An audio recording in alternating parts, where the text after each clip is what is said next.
Good afternoon, and thanks for stopping by Across the Fence. I'm Keith Silva. Later in the program, we're going to look back at a story from our archive about the not quite so lost practice of seed saving. First up, we've got a new report about a recent buzz happening at the Vermont Bee Lab located at the University of Vermont. This latest research to protect Vermont's bee colonies from collapse and loss sheds a different light, as you'll see in a moment, into the lengths that researchers go to study the activities of these fascinating insects. Don't adjust your set for Ben Willis' story about a temporary red light district that's been set up this summer at UVM's Horticultural Research Center.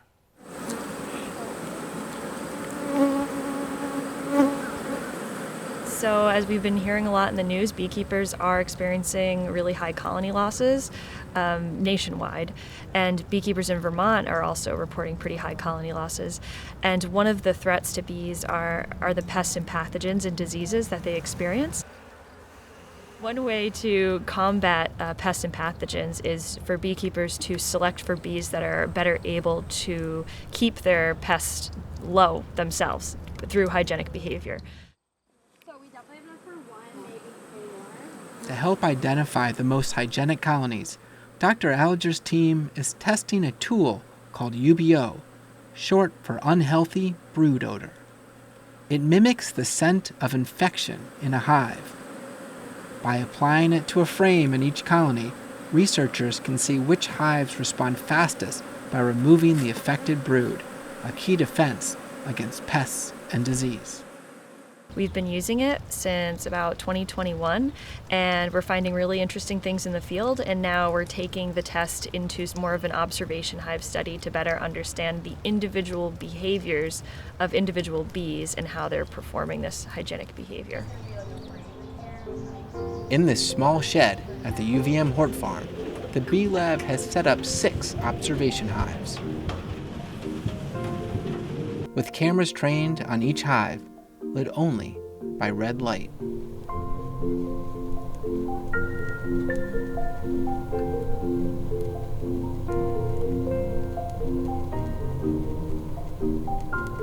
are viewing the bees under red light because bees can't see the color red, so for them it appears dark, and so they're able to go about their business without being disturbed.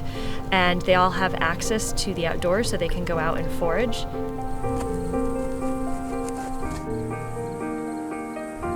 The hope is to observe on camera how each hive responds to a perceived infection.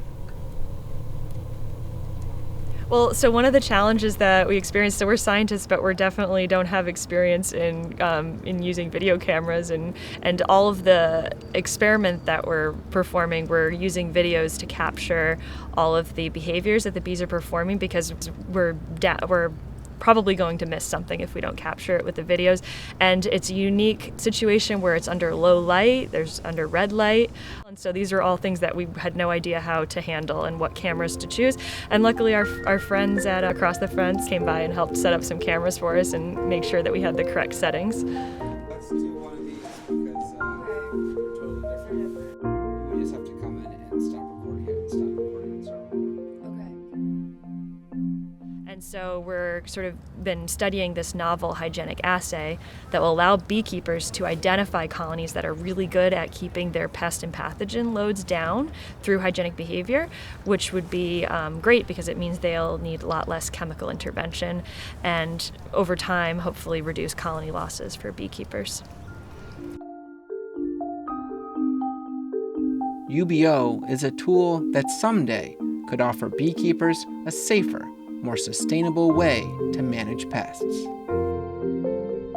By quietly observing nature at work, these researchers from the Vermont Bee Lab are helping breed more resilient pollinators, vital to our food system and the health of the planet.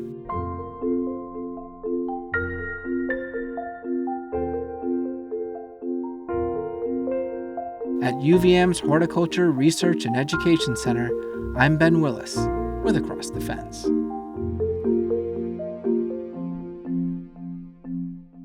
If you ever miss one of our lunchtime visits across the fence, tune in to our YouTube channel where you can see us any time of the day or night. Several years ago, I worked on a story about seed saving. At the time, I didn't realize I was about to meet one of Vermont's premier seed savers, a regular rock star in gardening circles. Sylvia Davatz, she's a gardener and a horticulturist in the purest sense, and her garden is more than a place of bounty, it's a museum and a laboratory. Davatz lets it grow and grow and grow. The varieties of the crops that she saved to seed haven't been cultivated for decades. Our story begins with the humble pea and a UVM researcher who doesn't mind getting his hands dirty. This is what you might call down and dirty science. I love being dirty. I might get in trouble when I head home, but I love being down in the dirt. Eric von Wetberg studies plant genetics in the Plant and Soil Science Department at the University of Vermont. Being here at UVM is honestly my dream job. Since I first visited Vermont, I've wanted to work here. I get to do all sorts of different things. I get to do everything from plant my own peas to think about the origin of farming and civilization, from down in the dirt to pie in the sky. The experiment that has von Wetberg digging in the dirt deals with diversity, one pea at a time. Diversity is a hedge against bad things happening. A farmer's productivity rests on their soil. The best way to protect the soil is to keep things growing on it. Here in Vermont, we can do that in the summer fairly easily, but in the winter, if we have growing vegetation, a cover crop over the winter, we can protect the soil through the winter. Planting cover crops like wheat and rye in the fall prevents soil erosion and nutrient runoff. Adding peas to the crop mix provides a nitrogen source, which cuts down on fertilizer costs come spring. There's only one problem. Most pea varieties can't tolerate a Vermont winter. Notice I said most. Our aim in this experiment is to help develop winter-tolerant pea varieties. In this trial, we are using a number of varieties that have been saved by farmers in the Dakotas, Montana, Washington State, as well as by my own students here, and we're seeing which of them do best. This experiment goes beyond picking the perfect pea.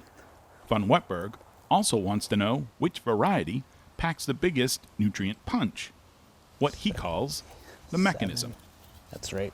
One of the things that I'm most interested in is how the climate and the agricultural system where varieties came from impacts the genetic diversity we see.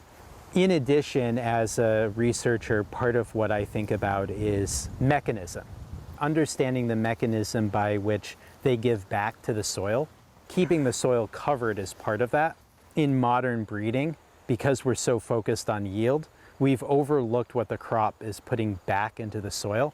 So by working with seed savers, we can assemble that diversity and look to see how it in turn impacts the soil and the subsequent crop.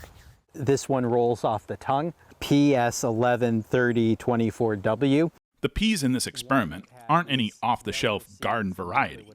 They've been selected, bred, and saved over generations by researchers like von Wetberg and by people like Sylvia Davatz. Pineapple fog. It's my new favorite this year. A lifelong gardener, Davatz began saving seeds out of necessity. I had a backyard where I grew tomatoes, and I had an asparagus patch and raspberries and all sorts of things. But I began to notice that some of my favorite varieties were disappearing from the seed catalogs, and I found this really alarming. And so that was one thing that sparked my interest in getting started. Seed saving dates back to the dawn of human civilization. It's only within the last 100 years that this practice began to go out of style as agriculture became more commercialized and corporatized. For Davatz, seed saving is a bridge between agriculture's past and its future. All of those generations of farmers who came before us, for whom seed saving was a natural part of the growing cycle. Nobody didn't save seed. If you farmed, you saved seed. You needed it for yourself. You needed it to share with others in your community. And so I don't consider myself anything more than an agent or a steward. These seeds came to me from generations of people who saved them and preserved them and developed them. It's my job to keep them alive so that they are available for future generations. As you can see, the little capsules are opening up here. Davatz began saving seeds for von Wetberg in order to preserve crops considered too niche for commercial seed suppliers. Crops like the Vermont Hubbard squash. Preserving these unique varieties of vegetables plants a seed, so to speak, for future generations.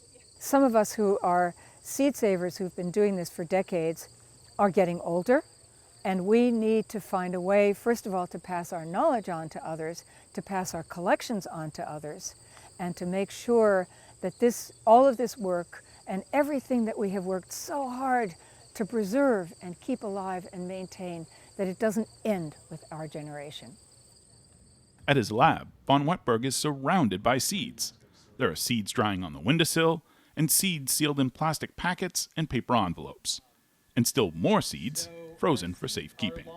Freezing seeds is not ideal. Ultimately, a seed is a living artifact, and when we put them in a freezer, we're perhaps moving away from the culture that went with the seeds. Part of what we do as researchers is provide a stopgap. As a teacher, a large part of what I try to do in my crop breeding course is teach applied seed saving so that there's a generation to follow Sylvia and other seed savers here in the Northeast. Each seed that's being preserved here represents a legacy, gifts that will continue to give and grow for generations to come. It is amazing to work with seed savers because the insights they have, the diversity that they've preserved are stunning. It's a pleasure to be a part of the farming community in Vermont. We have such a unique landscape and agricultural heritage. You know, it's fun to understand it, or try to understand it. In the lab or out in the field, seeds are an investment in the future, and that's something worth saving. In Burlington, I'm Keith Silva with Across the Fence. B's and P's, that's Fence for today. My thanks to the crew behind the scenes here at WCX who have to put up with my puns and bad jokes. I'm Keith Silva. This is Across the Fence. Thanks for being part of our family.